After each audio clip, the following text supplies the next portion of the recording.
আমাদের দুনিয়াতে যত ধরনের দুঃখ বলেন, মুসিবত বলেন, পেরেশানি বলেন, হয়রানি বলেন, যত ধরনের সমস্যা আছে, দুনিয়াবি যত ধরনের সমস্যা আছে, সব সমস্যা নামাজের মাধ্যমে সমাধান হয়। আখিরাতের যত সমস্যা আছে সব সমাধান নামাজের মাধ্যমে কি হয়? সমাধান হয়। কেন? সুবহানাল্লাহ। আখিরাতের মধ্যে আখিরাতের সর্বপ্রথম যে হিসাবটা হবে সেই হিসাবটা কিসের হবে? আগে নামাজের।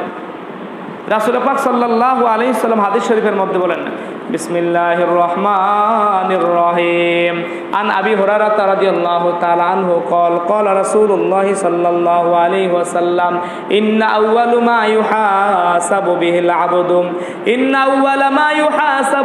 আবদু ইয়াউমাল কিয়ামাতিস সালাতি ইয়াউমাল কিয়ামাতি মিন আমালিহি সালাতুহু ফা ইন সালুহাত ফাকাদ আফলাহা ওয়া আনজাহা ওয়া ইন ফাসাদাত ফাকাদ খাবা ওয়া খাসিরা। রাওয়াহু তিরমিজি।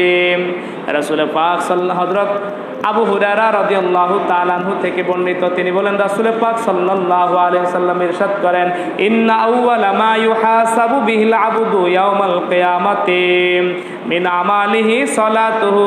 কাল কিয়ামতের ময়দানে আল্লাহ রাব্বুল আলামিন বান্দার আমলনামা থেকে যেই হিসাবটা সর্বপ্রথম গ্রহণ করবেন, ওই হিসাবটা হচ্ছে নামাজের হিসাব।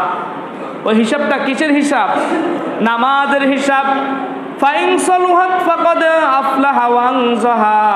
সুতরাং যে ব্যক্তি নামাজের হেফাজত করলো, নামাজ সংরক্ষণ করলো, নামাজ আদায় করলো, ওই ব্যক্তি সফল কাম হবে এবং মুক্তি পেয়ে যাবে। ওয়া ইন ফাসাদাত ফাকাদ খাবা ওয়া খাসিরা। আর যে ব্যক্তি নামাজ তরক করবে, ওই ব্যক্তি ক্ষতিগ্রস্ত হয়ে যাবে। ওই ব্যক্তি কি হবে? ক্ষতিগ্রস্ত হয়ে যাবে, সন্ন্যতে ফের হাজার, এবং পরকালে মুক্তি পাবে না। তাহলে পরকালে মুক্তি পাওয়ার প্রধান হাতিয়ার কি? নামাজ। প্রধান হাতিয়ার কি? নামাজ। সন্ন্যতে ফের হাজিরিন, এক নম্বরে তো আমাদের ইসলামের মূল ভিত্তি কয়টি? 5টি: কালিমা, নামাজ, রোজা, হজ, যাকাত। তো কালিমা আগে কি আমাদের ঈমান। আর আল্লাহ রাব্বুল আলামিনের পবিত্র কোরআনে যত জায়গায় আমলের কথা বলেছেন সেখানে আগে ঈমানের শর্ত জুড়ে দিয়েছেন। যেখানে আল্লাহ রাব্বুল আলামিন আমলের কথা বলেছেন সেখানে আগে কি বলেছেন? ঈমানের কথা। ইন্নাল্লাযীনা আমানু ওয়া আমিলুস সলিহাত। আগে ঈমানের কথা বলেছেন, এরপরে আমল। তো ঈমান থাকলেই এরপরে কি? আমলের হিসাব। তো আমলের মধ্যে সর্বপ্রথম যেই হিসাবটা হবে সেই হিসাবটা কি? নামাজ। সেই হিসাবটা কি? নামাজ। তাহলে নামাজ হচ্ছে পরকালীন মুক্তির সোপান। সন্ন্যতে ফের হাজির, এই জন্য নামাজ পড়তে হবে। নামাজ ছাড়া কোনো গতি নাই। এরপর রাসূল পাক সাল্লাল্লাহু আলাইহি ওয়াসাল্লাম অন্য হাদিস শরীফের মধ্যে বলেন, আন আব্দুল্লাহ ইবনে আমর রাদিয়াল্লাহু তাআলা আনিন নবী সাল্লাল্লাহু আলাইহি ওয়াসাল্লাম আন্নাহু যাকারাস সালাম ইয়াওমান ফাকালা মান হাফাযা আলাইহা লাহু নূরান ওয়া বুরহানান ওয়া নাজাতা ইয়াওমাল কিয়ামা ওয়া মান লাম ইউহাফিজ আলাইহা লাম তাকুন লাহু নূরান ওয়ালা বুরহানান ওয়ালা নাজাতান ওয়া কানা ইয়াওমাল কিয়ামাতি মা'a ফিরআউনা ওয়া হামান ওয়া উবাই ইবনে খালফ। আখরাজাহুল বাইহাকী ফি শুআবিল ঈমান ওয়া গায়রু ওয়াহিদিন মিন আইম্মাতিল হাদিস।